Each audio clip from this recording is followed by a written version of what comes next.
ನಟ ದರ್ಶನ್ಗೆ ಇದೆಂತ ದೌರ್ಭಾಗ್ಯ. ಇದು ನಟ ದರ್ಶನ್ ನೆಮ್ಮದಿಗೆ ಸಂಬಂಧಿಸಿದ ಸ್ಫೋಟಕ ಸ್ಟೋರಿ. ಚಾಲೆಂಜಿಂಗ್ ಸ್ಟಾರ್ ದರ್ಶನ್ಗೆ ನೆಮ್ಮದಿನೇ ಇಲ್ವಾ? ಜೈಲಿಂದ ರಿಲೀಸ್ ಆದರೂ ದರ್ಶನ್ ಬೆಂಬಿಡದ ಆ ಫ್ಯಾಮಿಲಿ. ಪತ್ನಿ ಜೊತೆ ಮನೆಗೆ ಬಂದ ದರ್ಶನ್ಗೆ ಇದೆಂತ ಹೊಸ ಸಂಕಷ್ಟ ಅಂತಕ್ಕಂಥ ಪ್ರಶ್ನೆ ಮೂಡ್ತಾ ಇದೆ. ನಟ ದರ್ಶನ್ಗೆ ಇದೆಂತ ದೌರ್ಭಾಗ್ಯ. ಇದು ನಟ ದರ್ಶನ್ ನೆಮ್ಮದಿಗೆ ಸಂಬಂಧಿಸಿದ ಸ್ಫೋಟಕ ಸ್ಟೋರಿ. ಚಾಲೆಂಜಿಂಗ್ ಸ್ಟಾರ್ ದರ್ಶನ್ಗೆ ನೆಮ್ಮದಿನೇ ಇಲ್ವಾ? ಜೈಲಿಂದ ರಿಲೀಸ್ ಆದ್ರೂ ದರ್ಶನ್ ಬೆಂಬಿಡದ ಆ ಫ್ಯಾಮಿಲಿ. ಪತ್ನಿ ಜೊತೆ ಮನೆಗೆ ಬಂದ ದರ್ಶನ್ಗೆ ಇದೇನು ಹೊಸ ಸಂಕಷ್ಟ. ಹೋದ್ಯ ಪಿಶಾಚಿ ಅಂದ್ರೆ ಬಂದ್ಯ ಗವಾಕ್ಷಿಲಿ ಅಂದಂಗಾಯ್ತು ದರ್ಶನ್ ಸ್ಥಿತಿ ಸದ್ಯಕ್ಕೆ.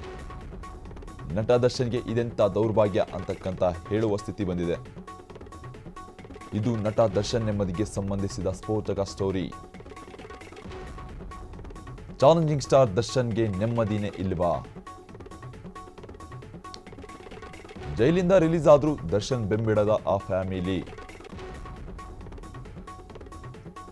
ಪತ್ನಿ ಜೊತೆಗೆ ಮನೆಗೆ ಬಂದ ದರ್ಶನ್ಗೆ ಇದೇನು ಹೊಸ ಸಂಕಷ್ಟ ಅಂತಕ್ಕಂಥ ಪ್ರಶ್ನೆ. ಹೋದ್ಯ ಪಿಶಾಚಿ ಅಂದ್ರೆ ಬಂದ್ಯ ಗವಾಕ್ಷಿಯಲ್ಲಿ ಅಂದಂಗಾಯ್ತು ದರ್ಶನ್ ಅವರ ಸ್ಥಿತಿ ಸದ್ಯಕ್ಕೆ. ಬೆಂಬಿಡದೆ ಕಾಡ್ತಾ ಇರ್ತಕ್ಕಂಥದ್ದು ಆ ಫ್ಯಾಮಿಲಿ ದರ್ಶನ್ಗೆ. ಇದು ನಟ ದರ್ಶನ್ ನೆಮ್ಮದಿಗೆ ಸಂಬಂಧಿಸಿದ ಸ್ಫೋಟಕ ಸ್ಟೋರಿ. ಚಾಲೆಂಜಿಂಗ್ ಸ್ಟಾರ್ ದರ್ಶನ್ಗೆ ನೆಮ್ಮದಿನೇ ಇಲ್ವಾ? ಎಲ್ಲಿಗೋದ್ರೂ ಆ ಫ್ಯಾಮಿಲಿ ಬೆಂಬಿಡದೆ ದರ್ಶನ್ ಅವರ ಹಿಂದೆ ಹಿಂಬಾಲಿಸ್ತಾ ಇರ್ತಕ್ಕಂಥದ್ದು. ಅವರಿಂದಾನೇ ಇಷ್ಟೆಲ್ಲ ಸಂಕಷ್ಟ ಎದುರಾಗಿರ್ತಕ್ಕಂಥದ್ದು. ಹೋದ್ಯ ಪಿಶಾಚಿ ಅಂದ್ರೆ ಬಂದೆ ಗವಾಕ್ಷಿಲಿ ಅಂದಂಗಾಯ್ತು ದರ್ಶನ್ ಅವರ ಸ್ಥಿತಿ ಸದ್ಯಕ್ಕೆ. ನಟ ದರ್ಶನ್ ಅವರಿಗೆ ಎಲ್ಲಿಗೋದ್ರೂ ಆ ಫ್ಯಾಮಿಲಿ ಬಿಡ್ತಾ ಇಲ್ಲ. ಎಲ್ಲಿಗೋದ್ರೂ ಹಿಂಬಾಲಿಸ್ತಾ ಬೇರೆ ರೀತಿಯಾಗಿ ಟಾರ್ಚರ್ ಕೊಡ್ತಾ ಇರ್ತಕ್ಕಂಥದ್ದು.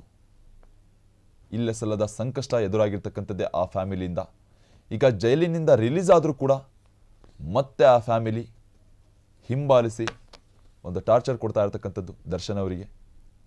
ದರ್ಶನ್ ಅವರ ನೆಮ್ಮದಿಯನ್ನು ಹಾಳು ಮಾಡ್ತಾ ಇರ್ತಕ್ಕಂಥದ್ದು ಆ ಫ್ಯಾಮಿಲಿ ಬೆಂಬಿಡದೆ ಕಾಡ್ತಾ ಇದೆ.